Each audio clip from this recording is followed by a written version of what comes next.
A huge asteroid, several hundred feet across, is dashing towards Earth through the black nothingness of the cosmos. Ooh. Brace for the terrible news. There's a 72% chance it might hit Earth in 14 years, with potential impact zones being North America, Southern Europe, and North Africa, some of the most densely populated areas on the planet. Astronomers have been keeping a close eye on the space invader for a few months, but now it's moved too close to the Sun, and tracking it is impossible for the next 7 months. Of course, there's a 28% chance that it will miss our planet altogether. But what if it doesn't? Global devastation and destruction, that's what. Thousands of lives lost, billions and billions of dollars in damage, entire species wiped off the face of the Earth, ruined cities and towns, destroyed fields and forests. We're left wondering whether it's the future awaiting for us. Well, now you can breathe easy. That's just a hypothetical scenario created by NASA to prepare for a situation like this. The space agency has been thinking about this kind of disaster for years. Even cooler, they run what-if asteroid exercises every 2 years to get scientists, state agencies, and international experts on the same page. The last one occurred in April. Over 100 people took part in that event. During such asteroid drills, experts pretend that a giant space rock is heading our way. Then they work through all the tricky questions they can come up with, like how big is it? Where might it hit? What should we do? It's like a massive brainstorming session to make sure that if it ever happens, we won't have to start from scratch. To make these scenarios feel as real as possible, NASA's Center for Near-Earth Object Studies gets involved. These are folks who track real asteroids and calculate their orbits. So they simulate months of asteroid observations, complete with uncertainties about its size, trajectory, and potential impact zones. It's the kind of uncertainty that makes decision-making way harder, just like it would be in real life. Now, if an astronaut really was aiming at Earth, it wouldn't be just one country's problem. It would be everyone's. That's why this exercise brings in international experts. In April, it happened for the first time. They worked alongside U.S. agencies like NASA's Planetary Defense Coordination Office and FEMA to understand how the world might respond to such a crisis, since an asteroid impact would have dire consequences globally. Now, the big question is, can we actually stop an asteroid from hitting Earth? Here, there are two main options experts consider. First, we could send a spacecraft to gather more info. If we knew more about the asteroid's size, mass, and orbit, we'd be able to make better decisions about what to do next. The second option is to try to deflect it. Basically, it means bumping the asteroid off its course so that it misses Earth. This might sound impossible, but NASA's DART mission has already proven that we can do it. 2 years ago, they crashed a spacecraft into a small asteroid called Dimorphos and successfully changed its orbit. It was a huge victory for planetary defense. But missions like that take tons of time to plan, prepare, and carry out. That's why spotting dangerous asteroids as early as possible is so important. Currently, NASA is working on a new telescope called NEO Surveyor, which is set to launch in 2027. Unlike good old telescopes, NEO Surveyor is designed to detect even the trickiest asteroids, including ones orbiting close to the Sun. It'll give us a better chance to act early and potentially stop an asteroid before it becomes a threat. If you still think that an asteroid impact is something out of science fiction and the threat isn't real, how about this? Early on Sunday, January 21st, a small asteroid about 3 feet wide entered Earth's atmosphere and luckily burned up over Germany. NASA's Scout Impact System spotted it 95 minutes before it hit and predicted exactly when and where it would arrive. At 1:32 a.m. local time, the asteroid turned into a blazing bright fireball, visible as far away as the Czech Republic. Some small meteorites might have landed near the impact site, about 37 miles west of Berlin. This is just the 8th time ever that an asteroid has been detected before it hit Earth. It's a splendid example of how tools like Scout are helping us track asteroids and prepare for anything bigger that might come our way. Here's another example. A small asteroid turned the skies over northeastern Siberia into a breathtaking light show on December the 4th, burning up harmlessly in Earth's atmosphere. The space rock, about 28 inches across, was spotted just hours before it hit. Thanks to observations from astronomers around the world, a special alert system managed to predict the impact to plus or minus 10 seconds. The asteroid entered Earth's atmosphere at 1:15 a.m. local time. The authorities were put on alert, but there was no damage reports. NASA's Asteroid Terrestrial Impact Last Alert System, or ATLAS, spotted the rock 12 hours before it entered the atmosphere. This makes it the fourth imminent impactor, which is an asteroid discovered within hours of its expected impact, detected this year, and the 11th overall. Now, China also has big plans for planetary defense. They're working on their first mission to hit an asteroid, and it's got a double purpose. One spacecraft will crash into the asteroid, and the other will hang back to study the whole thing for up to a year. In other words, it's not just about protecting Earth, it's also a way to learn more about the solar system. The target is an asteroid called 2015 XF261, which is a mouthful, and also about 100 feet wide. It flew by Earth recently on July 9, passing us at 31 million miles. True, it's pretty far away, but the space traveler was zooming by at a speed of 26,000 miles per hour, 30 times faster than the speed of sound. China is going to send a space probe to study the asteroid. They're hoping to learn more about its structure and composition, which could help us with future planetary defense missions. Then they plan to hit the asteroid with another spacecraft to test the impact, and the first space probe will stay there to observe the remains for up to a year. Timing is critical for this mission, and the asteroid offers some good opportunities in the next few years. Thus, in March and May of 2027, the asteroid will pass within 20 million miles of Earth. In April 2028, it'll get even closer. By that I mean 13 million miles away. A year later, in April 2029, the asteroid will end up just 4.2 million miles away, making it the best shot for a mission. Another decent chance will be April 2030. That's when the asteroid will pass our planet at 4.4 million miles. To give you some context, NASA's DART mission once targeted an asteroid 7 million miles away, and the trip took 10 months. So China's planners have to pick the right moment, depending on how long their spacecraft will need to get there. The mission is expected to start around 2027. At the same time, this won't be China's first attempt to target an asteroid. Back in 2023, they were planning a planetary defense test with a different asteroid, which is also about 100 feet wide. It's not clear why they switched to the current one, probably because the timing works better. Most asteroids are basically time capsules from 4.6 billion years ago, leftovers from when the solar system was just forming. Studying them could tell us a lot about how planets, including Earth, came to be. So, China's taking on something that combines planetary defense and pure space science. They're definitely making big moves in the space exploration game. Some people, like the Andaman Islanders, that's a community living in the Gulf of Bengal, see them as burning torches thrown into the air by forest spirits. Others, like some Australian Aborigines, think they're flaming sticks ridden by shamans. If you ask an astronomer, though, they'll tell you that a comet is a large object made of dust and ice that orbits the sun. Arguably one of the most famous space objects of this kind is Halley's Comet. It has left a great impact on our history and understanding of these mysterious falling stars.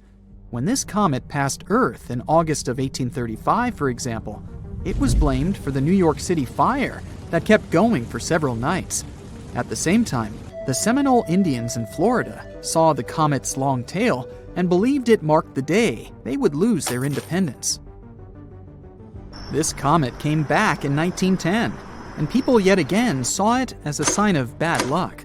In Chicago, people bent over backward to secure their windows to protect themselves from the comet's dangerous tail.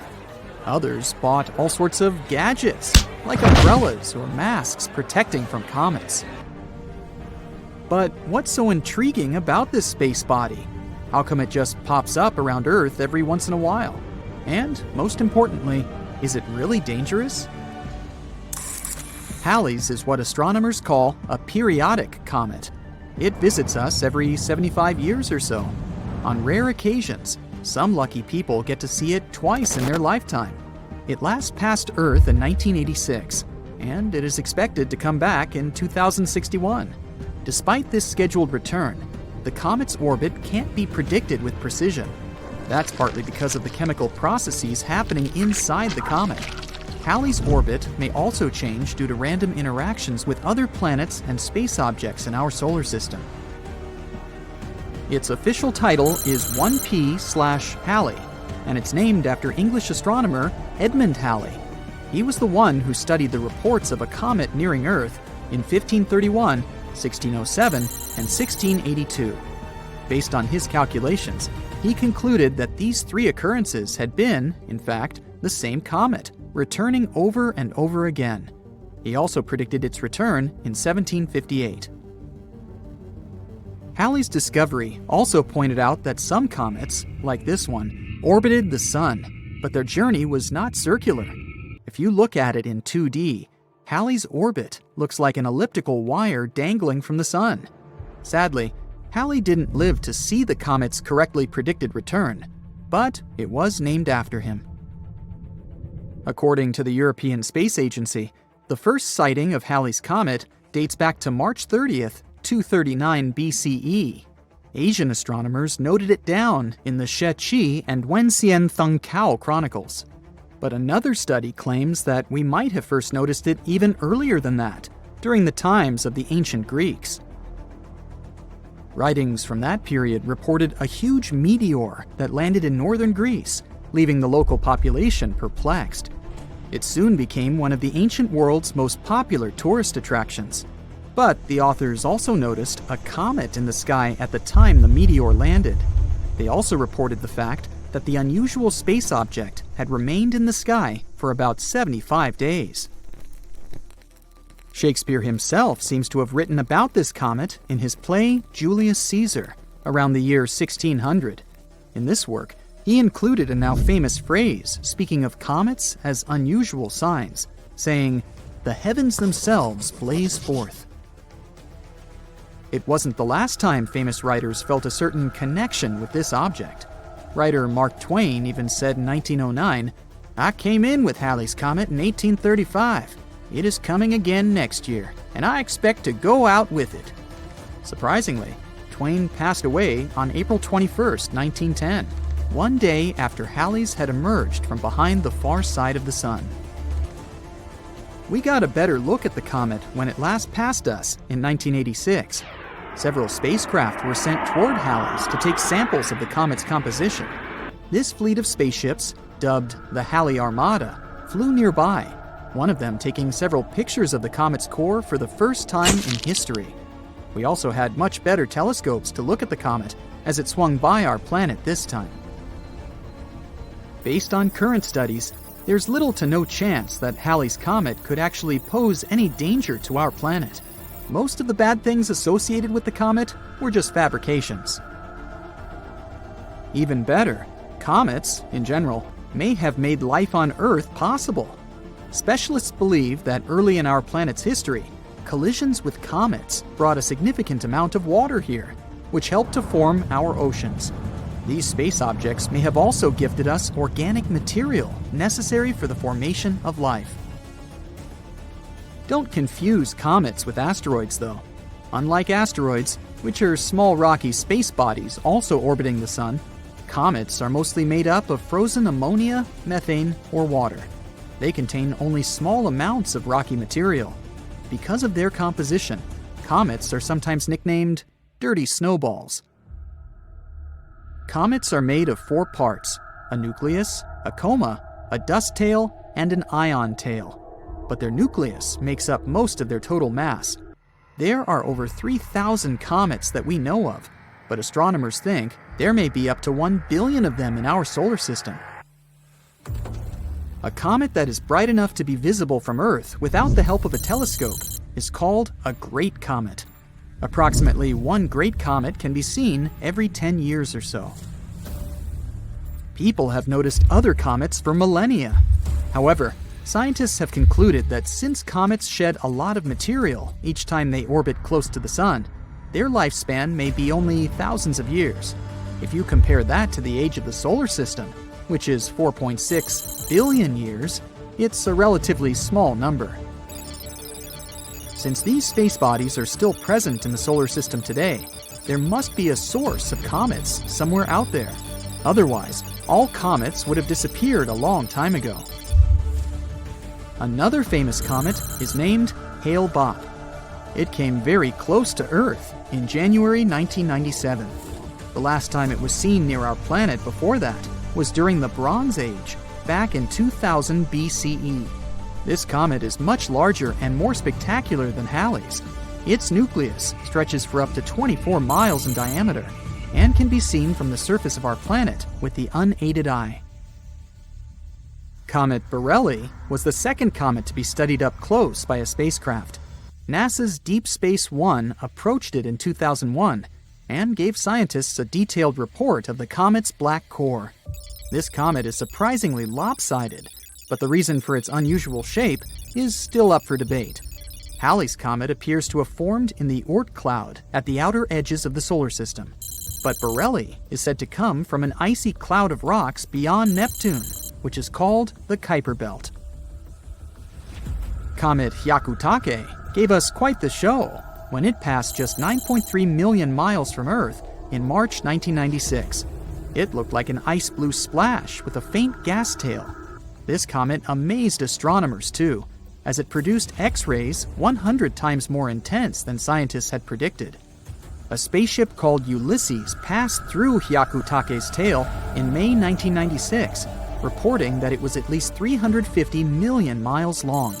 That's double the size of any other known comet's tail. The comet Wild 2 was examined by NASA's Stardust spacecraft back in 2004. The probe managed to fly within 147 miles of the nucleus of Wild 2, giving us some of the best comet pictures to date. It was also the first time we got samples of dust particles from a comet. The precious cargo came back to Earth in January 2006. Its aim was to shed light on the conditions under which Wild 2, and the solar system for that matter, formed those billions of years ago. Wild 2 is about 3 miles in diameter and covered with craters and cliffs. Hundreds of millions of rocks orbit the Sun within the asteroid belt between Mars and Jupiter, but only some of them come relatively close to Earth. NASA classifies asteroids orbiting within 30 million miles of our planet as near-Earth objects, and inside this group, there are particularly worrisome objects. Those are so large and orbit so closely to our home planet that they could turn into a real threat to the world should a direct collision occur. At the moment, NASA is keeping a close eye on an asteroid named Bennu. It's a fairly large space object that might smash into our planet in 159 years. According to the experts, the asteroid, which was first spotted in 1999, is quite likely to drift into the orbit of our planet. If it happens, it might collide with Earth by the 24th of September, 2182. Asteroid Bennu is thought to be taller than the Empire State Building. If that hits our planet, the collision will release 1,200 megatons of energy. That's an enormous amount of energy that nothing built on Earth could produce. Scientists from NASA believe that during the flyby in the 22nd century, there's a tiny chance that the asteroid will pass through a gravitational keyhole. That's a region of space that might set the space traveler on a certain path, which could result in the asteroid crashing into Earth. Bennu flies by our planet every 6 years. It has had 3 close encounters with Earth, in 1999, 2005, and 2011. These days, scientists estimate the chance of the asteroid hitting our planet by 2182 as 1 in 2,700. That's more than 5 times a person's chance of being struck by lightning.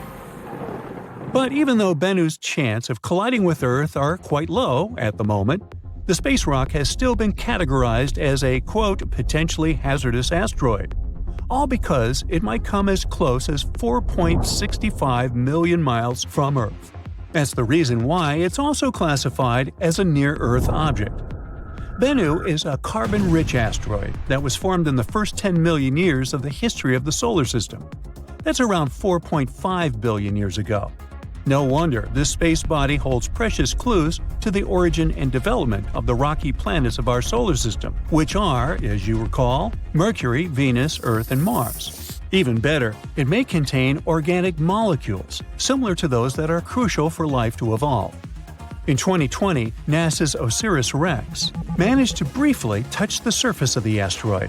It collected some samples and propelled off the space rock afterward. For NASA, it was the first mission of this kind.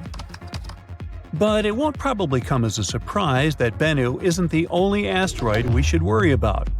Asteroid 99942, Apophis, is another space body we'd better watch out for. It's a near-Earth object about 1,100 feet across. It was discovered in 2004, and at first, it was identified as one of the most dangerous asteroids ever detected.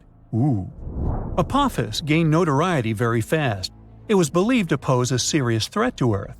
Experts predicted that it would come uncomfortably close to our planet in 2029. Luckily, after a more careful examination of Apophis and its orbit, astronomers concluded that there was no risk of the asteroid colliding with our planet for at least a century. The risk of an impact in 2029 was ruled out completely, as well as the potential impact that could be caused by the asteroid's close approach in 2036. Interestingly, until March 2021, there was a small chance of a collision in 2068. But then, Apophis made a flyby of Earth, and astronomers took this chance to use powerful radars to estimate the asteroid's orbit around the Sun more precisely. This allowed them to rule out any impact risk for at least the next 100 years. Now, the reason why such discoveries make us so worried is that even a relatively small asteroid, the size of a house, can wreak havoc upon colliding with our planet. And if an asteroid is larger than 0.6 miles across, astronomers call it a planet destroyer. The impact energy released by such an asteroid after striking Earth could be devastating. That's why knowing where such asteroids are and in what direction they're moving is crucial. The problem is that our capability to protect the planet from asteroid impacts is not top-notch yet. If such a catastrophe was about to occur, we would need some time to prepare, because an asteroid collision is no joke. Probably the most well-known asteroid impact site is the Chicxulub crater. It's the evidence of the terrifying collision that led to the extinction of dinosaurs. Strangely, this crater isn't very visible, but some others are. For example, Barringer Crater in Arizona, which is also called Meteor Crater. It looks rather blood-chilling when you think about the collision that led to its appearance. In any case, we now know that space rocks hit not only the Earth but also the Moon, Mercury, and Mars. No rocky planet in the solar system is safe from asteroid impacts. That's why we have an entire scientific enterprise whose goal is to find and catalog the asteroid population of the solar system. Now, it might sound a bit scary, but there are around 25,000 asteroids larger than 460 feet in diameter near the orbit of our planet. Such a space rock is large enough to wipe an entire city off the face of the Earth. So far, less than 50% of such asteroids have been detected and tracked. There are also an estimated 230,000 objects equal to or larger than 160 feet in size. Those are capable of destroying a concentrated urban area, and still fewer than 8% of those have been detected. There are also tens of millions of smaller near-Earth objects. They are larger than 33 feet across and might cause some surface damage. Less than 1% of such small space bodies have been discovered so far. Now, the thing is, the inner solar system is extremely challenging for asteroid search. Each night, there are only 2 10-minute windows when astronomers can observe the region, all because the sun's glare creates a very bright background glow. Plus, the atmosphere of our planet also distorts and blurs observations. Spotting asteroids in such conditions is beyond the capabilities of most telescopes. A unique instrument is needed to fulfill this task, and the tool of choice is the Dark Energy Camera at Cerro Tololo Inter-American Observatory in Chile. This device wasn't designed to hunt asteroids. Researchers built it to search for another elusive target, dark energy, the mysterious force driving the expansion of the universe. The DEC is supposed to observe hundreds of millions of galaxies. That's why it's both wide and deep. This way, it can both peer deep into the universe and capture a wide field of view, which helps it record the motions of galaxies and the conditions in the early age of the universe. But it also means that the DEC is perfectly suited to spotting asteroids near the Sun. Inner asteroids are rare, and deep images are necessary because such asteroids are faint. Scientists need to be able to fight both the bright twilight sky near our star and the distorting effect of Earth's atmosphere, and the DEC can help them achieve their goal.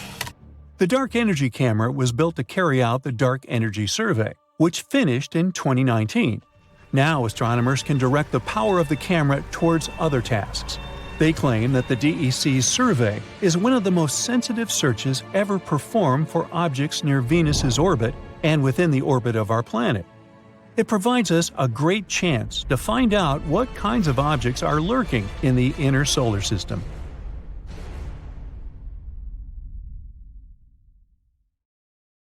So, how do you feel about cooking? Nah, pasta and burgers are overrated. How about something more exotic, or rather, more cosmic? So, the recipe is simple. Take a team of enthusiastic astronomers and add some old images from the James Webb Space Telescope. Stir really well, and you'll get a shocking number of tiny asteroids in the asteroid belt between Mars and Jupiter. Yummy! The highlight of this dish is the direction in which some of the asteroids are moving, because in their way, there's our poor planet. Are we doomed just because you decided to cook? Now, the asteroids I'm talking about are much smaller than the massive space rock that wiped out the dinosaurs, but they can still cause considerable damage. They range in size from as small as a bus to as big as a stadium. But even those small ones pack quite a punch. Let's look at a recent dramatic example. It happened on February 15, 2013. A small asteroid just tens of feet wide exploded in an airburst over Chelyabinsk in Siberia, releasing an insane amount of energy. Many people witnessed and recorded the event, and it gave scientists vital clues. New computer models helped scientists reconstruct the size, speed, and impact of the Chelyabinsk meteor. It was likely an asteroid, about the size of a 5-story building, exploding from 15 to 18 miles above Earth's surface with an enormous, incomparable force. The blast shattered 1 million windows and hurt over 1,000 people. Fortunately, it wasn't powerful enough to cause too much damage, but it gave us an idea about how dangerous an airburst can be. Now, an airburst occurs when an object explodes high in the atmosphere, never striking the ground, but releasing enough energy to devastate the area. But back to the small asteroids. The most dangerous thing about them is that they hit the Earth far more often than the larger ones, about 10,000 times more frequently. To make matters worse, their small size makes them harder to detect in advance, leaving little time for preparation if one is heading towards Earth. Now, let's travel back in time. Uh-oh, dinosaurs, too far back. Ah, there we go. A team of astronomers is working on a special method to find small asteroids in telescope images that were originally taken to study distant stars. Using this method, they've looked through thousands of JWST images of a star system called TRAPPIST-1. It's located 40 light-years away and is one of the most studied systems outside our solar system.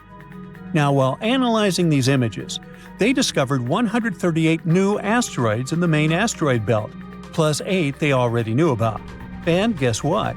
Among the newly found asteroids, 6 seem to have been pushed into paths that could bring them closer to Earth. Who did it? Well, probably nearby planets. Are they holding a grudge against Earth? Interestingly, scientists thought they'd find just a few new asteroids, but the number was much higher than they expected. Yet, it's no wonder. Right now, they're exploring a part of space they didn't know much about before. Now, let's talk about the hero of the day, the James Webb Space Telescope. It's especially good at finding small asteroids because it can detect their heat. These asteroids give off infrared radiation, which is much easier to see than the faint sunlight that reflects off their surfaces. This technology allowed scientists to spot the smallest asteroids ever seen in the main asteroid belt. The asteroids they found are pieces left over from collisions between bigger space rocks. Finding them helps astronomers understand the history of the asteroid belt and improve methods for tracking small asteroids that could threaten Earth. The researchers are planning to use James Webb to observe other star systems for at least 500 hours.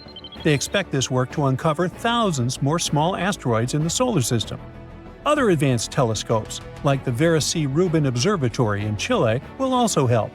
Starting in 2025, this observatory will use the world's largest digital camera to photograph the southern sky every night for at least 10 years. Each image will cover a huge area of the sky, about 40 times the size of the full moon. The observatory might find up to 2.5 million asteroids in just 6 months, almost doubling the number we know about. Recently, NASA has identified 2 small asteroids. They were supposed to pass near Earth on December 16, 2024. Luckily, neither posed any danger to our planet. The first asteroid was 71 feet wide, about the size of a large airplane, and was traveling at 10,800 miles per hour. The second asteroid was slightly smaller, 56 feet wide, but it traveled faster at 14,700 miles per hour. But hey, even though this time the danger is past, who knows what the future will bring? It may sound weird these days, but astronomers didn't really care much about small asteroids for a rather long time. They thought of them as just random space debris that got in the way of observing stars. Some even called them sky parasites. But now, the way we see these little space rocks has completely changed. You see, until recently, we could only spot really big asteroids, those over a mile wide. The smaller ones just blended into the background noise in telescope images. But then, a clever trick appeared where multiple images of the same part of the sky were combined, making those faint small objects finally stand out. The data from certain telescopes, along with the James Webb Space Telescope, helps us improve planetary defense. But there's more to it than just protecting our planet. Studying these small asteroids also teaches us about how the solar system evolved. There are so many of them because they're fragments from collisions between bigger space rocks. One researcher has said this is like looking at old data in a new way. These small asteroids, which people used to think of as space junk, are crucial for understanding our solar system and even preparing for whatever the future holds. Among those hundreds of millions of rocks orbiting the Sun in the asteroid belt between Mars and Jupiter, some are especially worrisome. They come close enough to Earth for it to be quite concerning. NASA classifies asteroids that orbit within 30 million miles of our planet as near-Earth objects, and those could pose a serious threat if they were to collide with our planet. Right now, NASA is closely monitoring an asteroid named Bennu. This is a fairly large space rock, measuring about 1,600 feet across. It could, potentially, crash into Earth in 159 years. First, the astronauts spotted it in 1999. So currently, experts believe that there's a small chance Bennu could drift into Earth's orbit and collide with our planet by September 24, 2182. Would it be bad? Well, to put it in perspective, Bennu is taller than the Empire State Building. If it hit Earth, it would generate 1,200 megatons of energy, an amount so massive that nothing on Earth could generate that. NASA scientists are particularly concerned about a tiny chance that Bennu could pass through a gravitational keyhole during a flyby in the 22nd century. This keyhole is a region in space that could set the asteroid on a path that brings it directly to Earth. Now, Bennu flies by Earth every 6 years and has had 3 close encounters with us in 1999, 2005, and 2011. Right now, scientists estimate that the chance of Bennu hitting Earth by 2182 is about 1 in 2,700, more than 5 times greater than the chance of being struck by lightning. Although the chances of Bennu colliding with Earth are very low right now, this space rock is still classified as a potentially hazardous asteroid because it might come as close as 4.65 million miles to Earth. Now, this asteroid is another space rock that we need to keep an eye on. It's a near-Earth object about 1,100 feet across, and it was discovered in 2004. Initially, it was considered one of the most dangerous asteroids ever detected. Apophis quickly gained attention because experts believed it could pose a serious threat to Earth because of its close approach to our planet in 2029. However, after further study of its orbit, astronomers determined that there was no risk of a collision for at least a century. Well, we can all breathe easier now, can't we? Imagine an asteroid so full of valuable metals that it could make every person on Earth a billionaire. Well, that's not science fiction.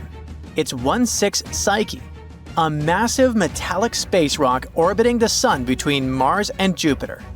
It isn't just extraordinary because of its value, estimated at $10 quintillion. That's a figure that dwarfs the global economy many times over. It also has clues about the formation of planets, especially the rocky worlds like Earth. In October 2023, NASA launched the Psyche spacecraft. This mission is to explore the cosmic treasure trove. It's supposed to arrive at the asteroid in August 2029, and astronomers hope that it will give us some insights, not just about the asteroid's glittering wealth, but also about how planets form and evolve in our solar system. But what exactly makes Psyche unique? First discovered in 1852 by an Italian astronomer, it was the 16th asteroid people identified, hence its name. It stands out among the millions of space rocks in the asteroid belt for one main reason: its metallic composition. While most asteroids are rocky or icy, Psyche seems to be made primarily of iron, nickel, and possibly even gold and other rare metals. At about 173 miles wide, it isn't the largest asteroid. It's easily dwarfed by others like Ceres. But its size is still impressive. After all, its surface area is 64,000 square miles, like that of the state of Florida. Astronomers think that between 30 and 60% of the asteroid's surface might consist of precious metals. They also think that this space rock might be the exposed core of a planetesimal. A planetesimal is basically a protoplanet, a large space body in orbit around a star, developing into a planet. And this planetesimal could have grown into a full-fledged planet if it hadn't been destroyed in some catastrophic collision billions of years ago. If this theory is correct, Psyche can give us a unique glimpse into what lies deep within terrestrial planets like Earth, where planetary cores are hidden thousands of miles beneath thick crusts and mantles. Now, remember that spacecraft that went to explore the asteroid? After embarking on its ambitious mission, the Psyche probe will travel a mind-boggling 2.2 billion miles to reach its goal. This journey will take nearly 6 years. On its way to the asteroid, the spacecraft will pass by Mars in May 2026 and use the red planet's gravity to slingshot itself deeper into space. This maneuver is called a gravity assist, and it will boost the velocity of the probe and refine its trajectory toward the asteroid. By the time it reaches its goal in August 2029, the spacecraft will be set to orbit the asteroid for at least 26 months. During this time, it will analyze its surface, figure out its composition, and attempt to unravel its history.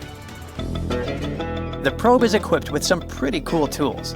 One of them is called a multispectral imager. This instrument will snap high-resolution images of the asteroid's surface. It's supposed to help astronomers to study its texture and composition. Then, the probe has a gamma-ray and neutron spectrometer. This instrument will measure the asteroid's chemical elements, including its metal content. A magnetometer will detect a magnetic field, if any, which could confirm Psyche's origin as a planetary core. And finally, an X-band radio system will help determine the asteroid's gravity field, which can offer insights into the asteroid's internal structure. NASA isn't sending the spacecraft to assess the value of the space rock as a mining target. Well, at least not yet. The main goal of the mission is science. Researchers hope to answer fundamental questions about how planets form and evolve. And this asteroid could help us understand what happens when molten material solidifies into a core. Another question we need to answer to is, why did it fail to become a planet?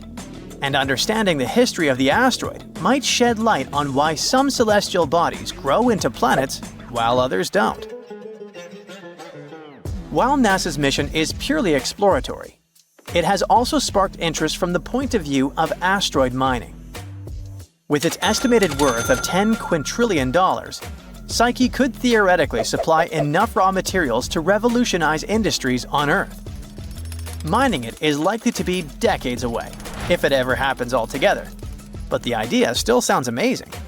At the same time, if the asteroid's metals were somehow brought to Earth, their abundance could cause the value of precious metals like gold to plummet, and it would wreak havoc on global markets. Speaking of valuable resources, let's find out how Earth got its own gold, platinum, and other rare metals. These elements, aka highly siderophile elements, have a cosmic origin story. And it's every bit as dramatic as Psyche's. These precious metals were born in violent cosmic events billions of years ago. Many appeared in kilonovae, explosive collisions between neutron stars. These metals were then scattered across space and eventually became part of the gas and dust cloud that formed our solar system. When Earth formed, those metals sank towards its iron-rich core, but not all of them ended up deep inside the planet. Destructive collisions with rogue protoplanets like the Mars-sized Theia, which most likely helped to form the Moon, trapped some elements in Earth's mantle. Recent computer models have explained how this happened. After each major collision, Earth's surface temporarily became a magma ocean, a molten layer of rock. As metals sank through the magma, they reached a partially solid layer that slowed their descent, keeping them in the mantle instead of the core. These metals then moved closer to the surface under the influence of thermal convection. That's what made them accessible for mining billions of years later. While Psyche's metals are all over the news, space has more to offer than just gold and iron. Scientists have discovered, or rather theorized, the existence of different gemstones scattered across the cosmos, like diamonds. The thing is, diamonds are made of pure carbon, and this element is abundant in the universe. On Earth, diamonds form deep in the mantle under high pressure and temperature. In space, conditions for diamond formation can occur in surprising places. For example, nanodiamonds, which are really tiny diamonds, have been found in meteorites. Sometimes they contain gases that give us clues about the early solar system. Scientists believe that it might rain diamonds on our ice giants, Neptune and Uranus. There, high pressures compress carbon into crystalline form. Researchers have also predicted that exoplanets in other solar systems could have gemstones like rubies and sapphires, depending on their size and proximity to their stars. Even Earth's moon had its own share of cosmic minerals. Scientists have found some traces of cubic zirconia in lunar rocks. So space might hold even more treasures than we've imagined. But let's get back to the Psyche mission. It might not only reveal the whole potential of space resources, but also underline the issues we could face while dealing with them. For example, mining an asteroid would require the usage of autonomous robots, machines capable of operating in harsh space environments. Plus, we would need efficient transport systems to bring materials back to Earth or process them in orbit. We would need to make sure that mining activities wouldn't damage ecosystems or space environments. There are also legal and ethical issues, like the Outer Space Treaty of 1967. It prohibits any nation from claiming sovereignty over celestial bodies. But with private companies entering the space race, debates over ownership and resource sharing are heating up.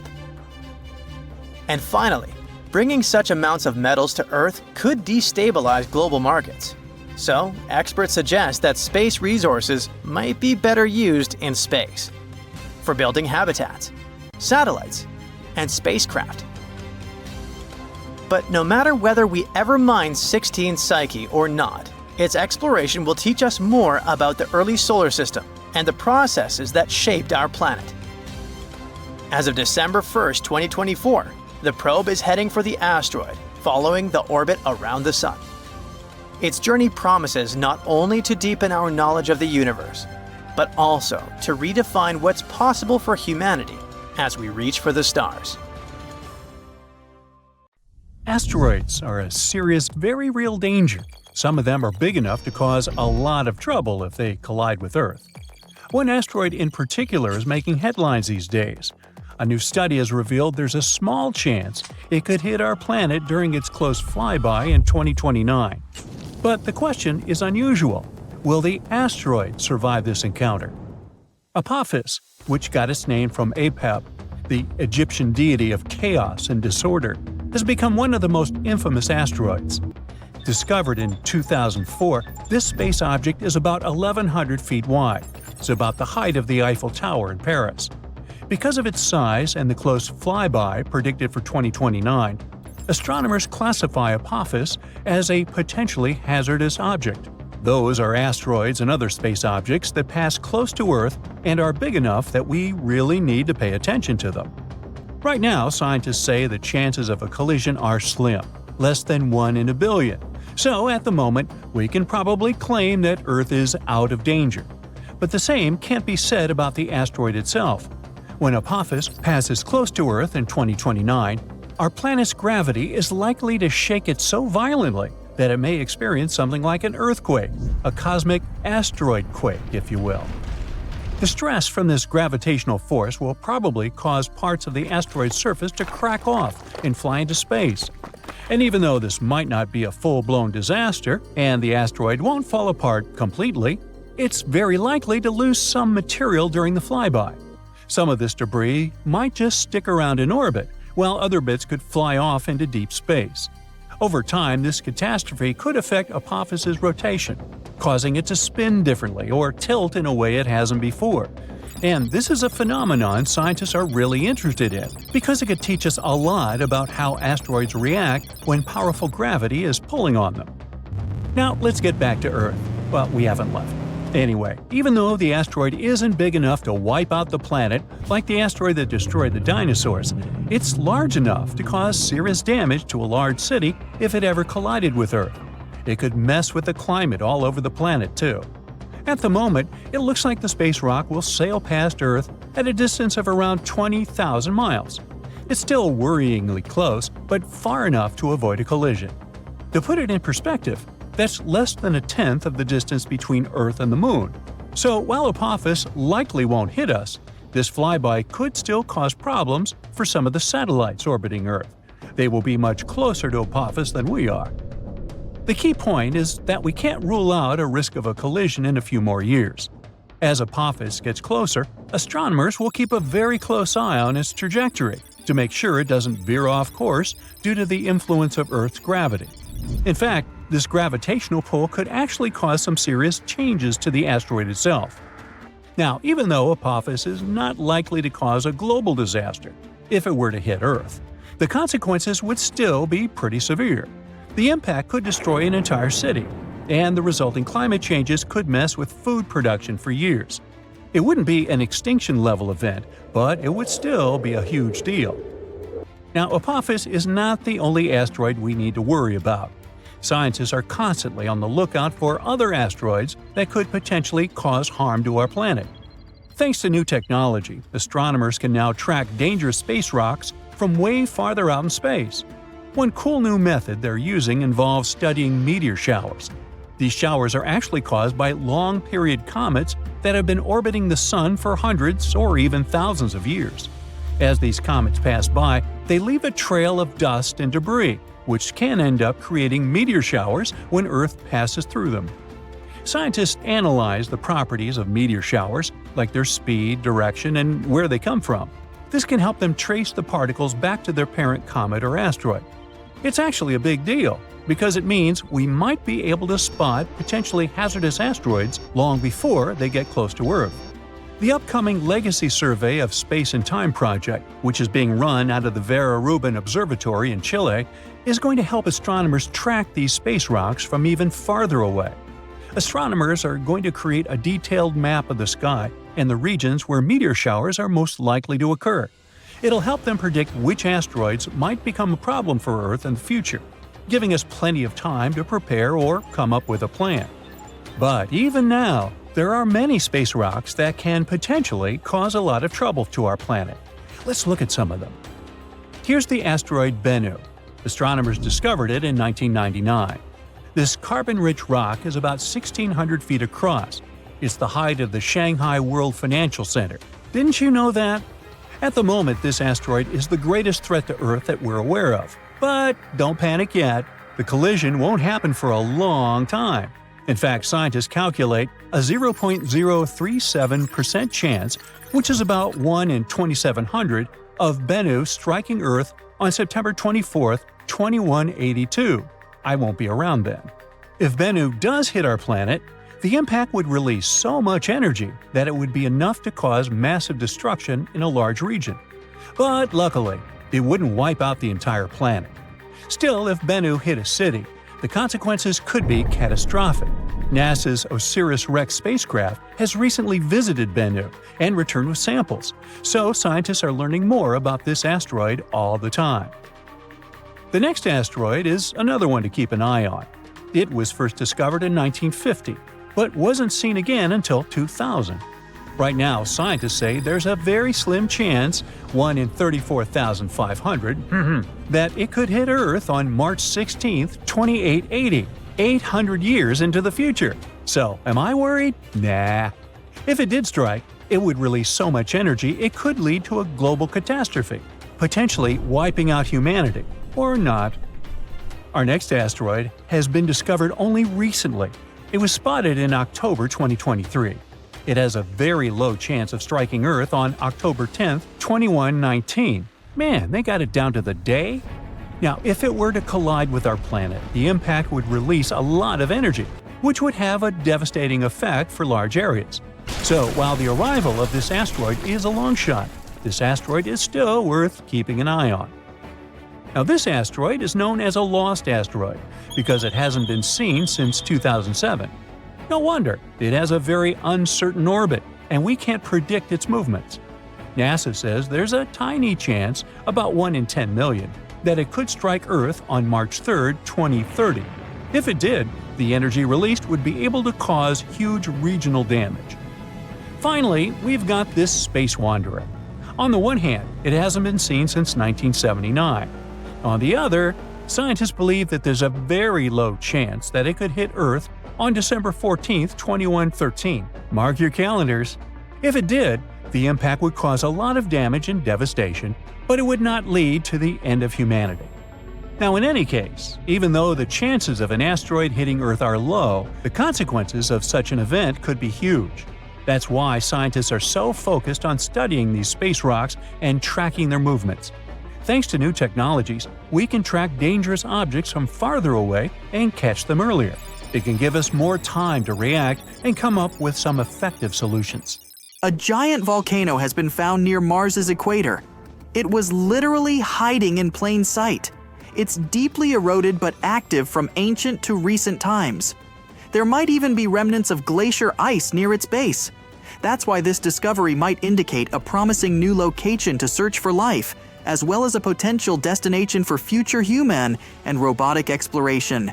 The discovery of a giant volcano and a possible sheet of hidden glacier ice was announced at the 55th Lunar and Planetary Science Conference in Texas.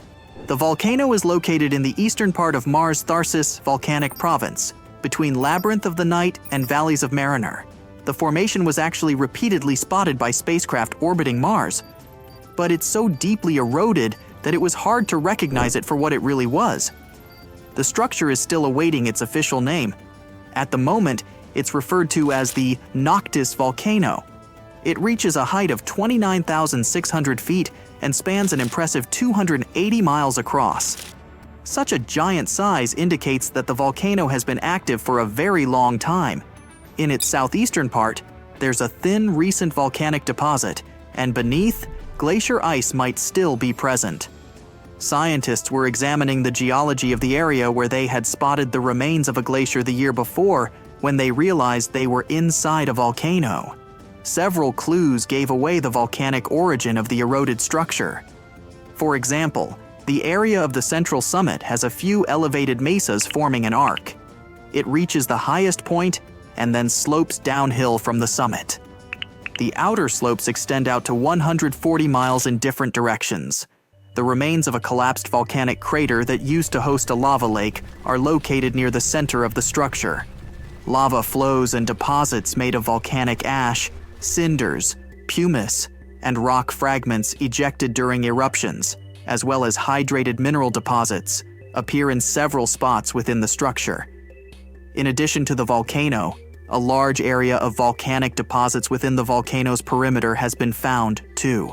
It covers an area of 1,930 square miles and contains loads of low, rounded, elongated, blister-like mounds.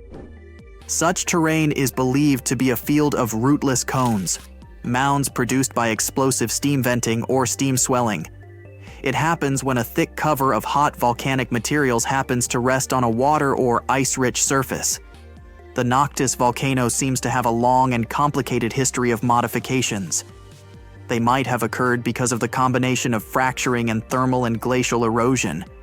Researchers believe the volcano could be a vast shield made of layers of pyroclastic materials, lava, and ice. The latter might have appeared due to snow and glaciers accumulating on the volcano's flanks through time. Eventually, fractures and faults developed in the region, probably due to the uplift of the Tharsis region on which the volcano sits. Lava started to rise through various parts of the volcano. It led to thermal erosion and the removal of huge amounts of hidden ice. Entire sections of the volcano collapsed. Glaciers continued the erosion process, giving the numerous canyons crisscrossing the structure their peculiar shape. If this version is correct, then possible hidden sheets of glacier ice around the volcano might be the remains of the latest glaciation that impacted the Noctis volcano. And still, a lot about the newly discovered formation remains a mystery. It's obvious that it has been active for a long time and started to grow early in Mars's history, but it's unclear when exactly. Even though it erupted even in modern times, it's unknown if it's still volcanically active. Will it erupt again when people begin to colonize the Red Planet? And finally, if it has been active for a very long time, is it possible for the combination of constant warmth and water from ice to allow the site to harbor life?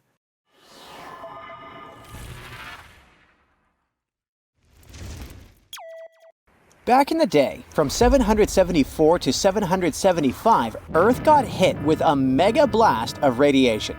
This crazy burst of energy left its mark. 3 rings from that year show way too high levels of radioactive stuff. But what exactly caused it?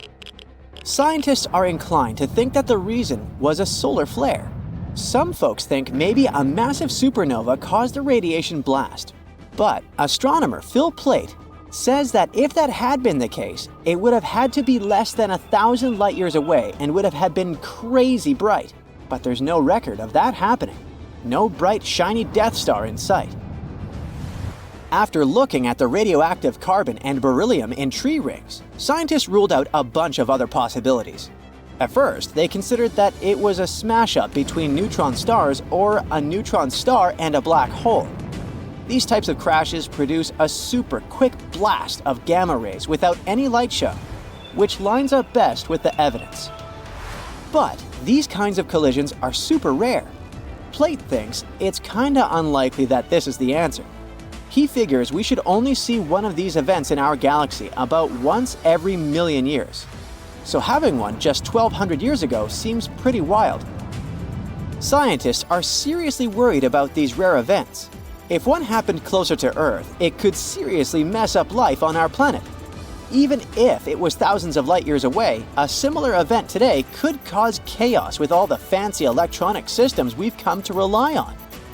So it's a good thing those gamma ray bursts are so rare, because if they were more common, Earth might be in for a rough ride.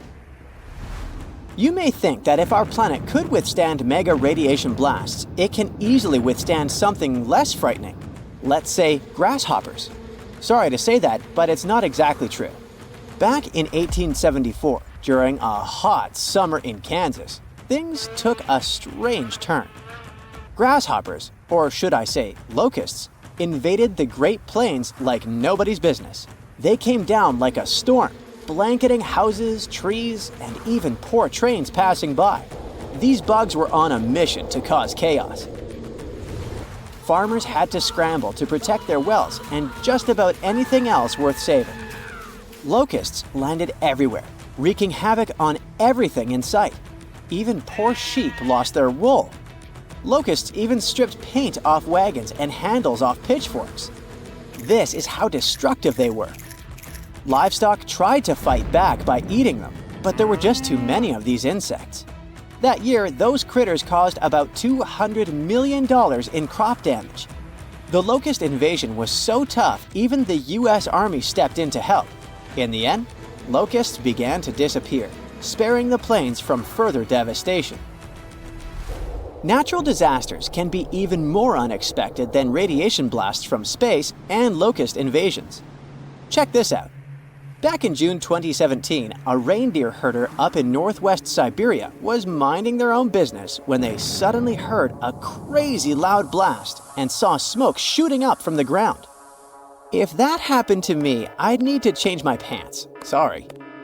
Later on, they found this huge hole that was like 23 feet wide and nearly 65 feet deep and was surrounded by chunks of ice and dirt. It turned out that there were over 17 such black holes in the area. They were filled with peaty water and shrouded in mystery. Some folks thought those were sinkholes. Others were sure they were left by top-secret device tests or even a bunch of meteorites. Now, the latest idea is that these holes are actually craters caused by the Arctic warming up and melting the frozen ground. The theory states that as the ground thaws, gas pockets trapped beneath the surface burst through, creating such dramatic holes. Apparently, these eerie craters have been showing up in specific spots in Siberia where ancient geological faults have been leaking out hot natural gas for ages. Combine that with some leftover methane from old lake sediments, and you've got a recipe for some explosive surprises as the planet heats up. Not scared yet? Alright, maybe you're afraid of darkness, huh? If so, you wouldn't like it back in 536. It's the year when the world went through a crazy 18-month period of darkness. A mysterious fog covered Europe, the Middle East, and parts of Asia, blocking out the sun and causing chaos. It was like the Dark Ages, but for real. It turns out that the main culprit behind this fog was a volcanic eruption in Iceland. This eruption spread ash across the northern hemisphere, causing temperatures to drop and crops to fail. People were freezing and starving. It was a mess. Historians from back in the day even talked about how weird it was. The sun looked like the moon, summers were freezing cold, and even China had summer snow. It was all because of the volcanic ash blocking out the sun. And to make things even worse, this period of darkness sparked the beginning of the bubonic plague in 541. Talk about a rough time to be alive.